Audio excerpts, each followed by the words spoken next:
పోతున్న నా భారతదేశం.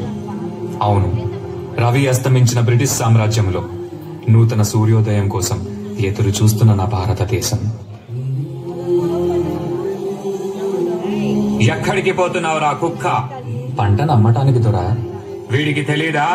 పంటలు పండితే అమ్మటాలు లేవు, మా గవర్నమెంట్ కి పంపాలి, మేము ఇచ్చిన దానితో సరిపెట్టుకోవాలి. మా పంట పైన మీ పెత్తనమేంటి? మా పంట మా సొంతం. You bloody Indians, you should know one thing. ఇక్కడ గాలి మా సొంతం, భూమి మా సొంతం. ఆ మాటకొస్తే పంచభూతాలు మా సొంతం. వాటితో పండే పంటలు కూడా మా సొంతమేరా బానిస కుక్కల్లారా. Go get the bags. ఈ బానిస బ్రతుకులు మార్చడానికి ఎవ్వరూ లేరా?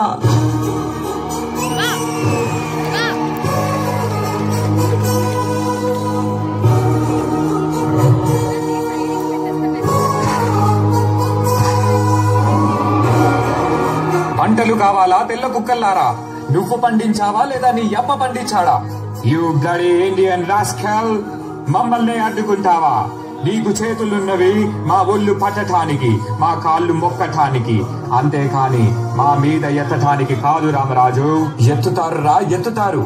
నవమాసాలు మోసి పేగు తెంచుకొని కన్నా పసిబిడ్డ మీద మీలాంటి వాళ్ళు చెయ్యి వేసినప్పుడు, పస్తులుండి కన్న బిడ్డలా చూసుకున్న పంటని మీలాంటి వాళ్ళు ఆక్రమించినప్పుడు నా చెయ్యే కాదురా, పండి ముసలాడు చేతులైనా పడుగులెత్తుతాయి, పసి పిల్లాడు చేతులైనా పంజా విసురుతాయి. Your dreams are high on your people. They are all our British slaves. నువ్వు నాలుగు గాలి మాటలు చెప్పగానే తిరగబడతారా? బ్రిటిష్ గవర్నమెంట్ ని కూల్చివేస్తారా? Shoot him! ఒక్క సీతారామరాజు చచ్చిపోతే లక్షలాది సీతారామరాజులు ఉద్భవిస్తారు. సీతారామరాజు అంటే ఒక వ్యక్తి కాదు, సమూహ శక్తి, సంగ్రామ భేరి, స్వాతంత్ర నినాదం. అక్కడ కాదురా, ఇక్కడ కాల్చు. వందే మాతరం, వందే మాతరం, వందే మాతరం.